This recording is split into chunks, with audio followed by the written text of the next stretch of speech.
YouTube and welcome to channel Annabella. Today I'm going to be doing the movie review of Fantastic Beasts and Where to Find Them. I went to see it in November. I enjoyed the Jacob and Queenie romance. I thought it was really, really well done. There are going to be 5 movies in the Fantastic Beasts and Where to Find Them series. We are going to be going to a different city in each movie, which is an interesting twist, though I'm not quite sure why J.K. Rowling decided to bring us in at the end of Newt's travels to find his beasts, because he's going to, at the end of this movie, sorry to spoil it, but hello, it's 2017, get over it. At the end of this movie, he's handing in his report to the British Ministry of Magic, so I'm not quite sure why he's going to need 4 more movies, unless it's Grindelwald connection, but surely we should have seen him at the start, and then we would have travelled round and seen all the exotic places and seen the animals more. But hey, no, we had to go to New York and he had to have his case, and we were on his last mission to find his Pygmy Puff breeder who wasn't even there because they shut him down. Okay, surely Newt should have known this, but hey. It was interesting, liking the Grindelwald bubbling in the background. The whole child abuse twist thing was slightly odd and it kind of pushed the beast to the side. I know people don't like it when you criticise J.K. Rowling and all of this, but the whole suitcase thing was, yeah, I could see that coming a mile. Misdirection, this is what happens when you're a first generation Potterhead. You kind of see things before it happens.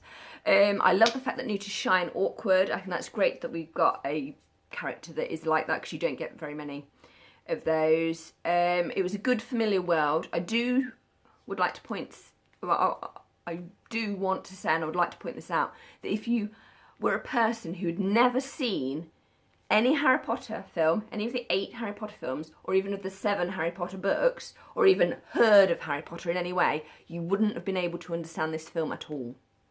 Not very well at all, without any basic grounding. Because I was sitting there and I was looking, and I said, oh yeah, this is familiar. And I was like, yeah, but that's because you know what this spell is. You know what Alamora means. You know what Bombarda means. You know what that spell is. That's a shield spell. You know what this does. Imagine if you'd never seen, imagine if you were completely like Harry Potter virgin and had never read anything or never seen anything and then came to this movie. You would just be like, I have no idea what is happening. I mean, they did explain stuff. They explained like the American magical culture really well, and the fact that muggles or no mages and wizards don't fraternise, don't have friendships, don't make babies, don't have relationships, just generally are complete segregation as the thing. That was interesting. I'm loving Grindelwald. I'm liking that Newt's got a connection to the Lestranges. That's quite interesting. But then again, he went Hogwarts, come on. It's like everybody there is each other's cousin, like 16 times removed. It's not that difficult. It did give me more questions. I mean, this whole business with Grindelwald, I was like, oh boy, I can see where this is going, because clearly Newt had been sent there because Dumbledore didn't want to go there. Because it would bring up bad memories of what happened to his sister with his brother and with his ex-lover who was Grindelwald. Oh boy, oh boy, oh boy, oh boy. Particularly with this Obscurus thing, which is nice that we're looking into that. But I thought the title was Fantastic Beasts, and I don't think Obscurus are Fantastic Beasts. They're more sort of like magical children that repress their powers and don't want to show their magic, so they contain this evil force within them. And it kind of comes out when they're sad or experiencing a trauma. They can't help it.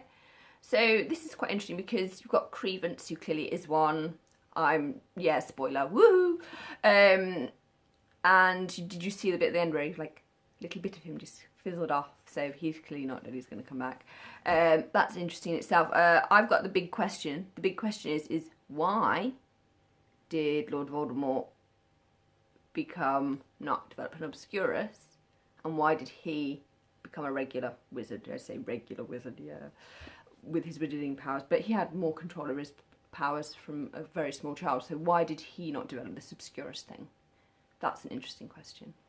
I think it's going to get very messy. Do we really want to see Dumbledore's personal life spread bare over 4 films? And I'm not liking the whole Grindelwald grooming a like a 17-year-old boy, because we all know that Grindelwald is a member of the LGBT community. I'm not liking the connection there, because that implies that members of the LGBT community groom young boys. I'm like, not loving that, because that's not true. I think we've got to be really careful with what's going on. I have to say, some of it did come off as bland. I really, really like Eddie Redmayne. I think he's lovely, very, very handsome man, and I love the fact that he was smiling and happy, but I actually wanted to see more of the creature that was making him have a smiley and happy face, rather than seeing his fluffy hair.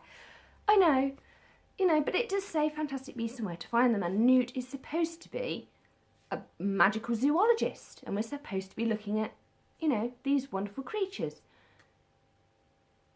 Hello? It was good.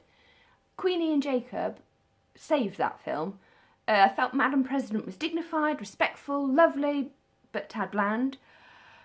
Graves was good. He was really, really good. And then when you realised he was Grindelwald, you were like, ah.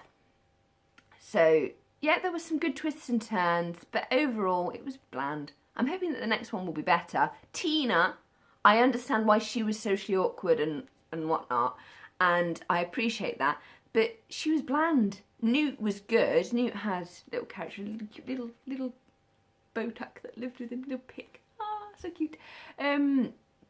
You know, but Tina, I appreciate her as a character, and I think it's great that we're going to see her evolve, but I felt that kind of added to the blandness that was going on.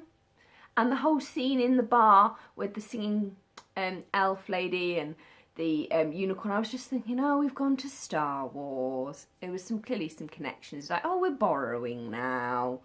I enjoyed it. If I was to like rate it out of 5, I would give it a 4.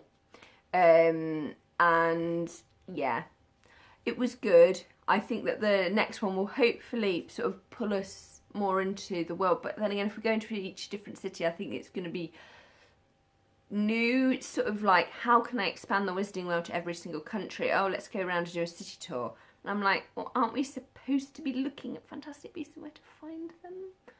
Not going to a city and trashing it and then leaving and then having to deal with Credence. Though I did find it really traumatic where you had a Dark Lord, like, crucioing a Hufflepuff on train lines. I mean, who wants to crucio a Hufflepuff at the best of times? You just cuddle them. It was so sad. I was like, this is not good. I was like, ugh, Dumbledore, why didn't you come yourself and deal with it? Maybe he was hoping that Grindelwald would get the death penalty and that would get him out of having to face him. I was like, Dumbledore, that's mean. Even though he's not in the films, we will be seeing a cameo of Dumbledore. And I suspect at the end we might be seeing a cameo of a certain Tom Marvolo Riddle, because this is 50 years before Hogwarts. Well, before Harry Potter, not Hogwarts. So I think that we are going to see some characters. We might even get a cameo of Hagrid at some point. It wouldn't surprise me if we did. Though why, I kind of wonder. So that's interesting in itself. A lot more questions need answering.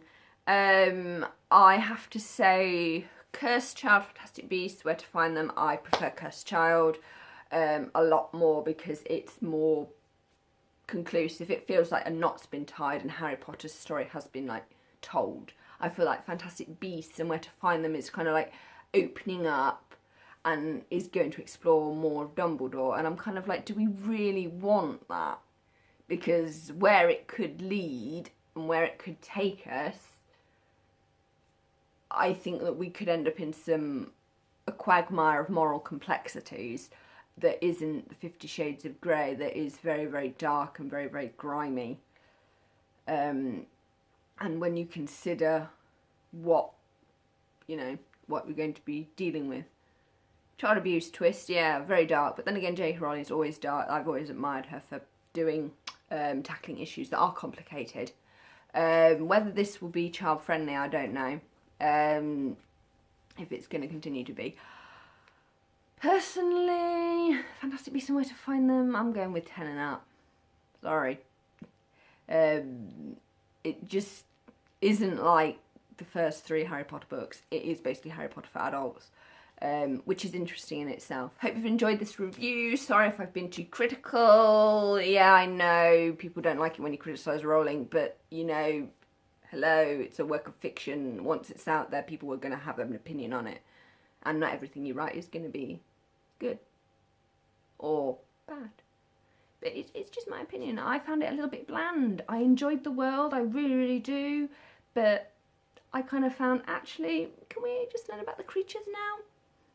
Characters are good.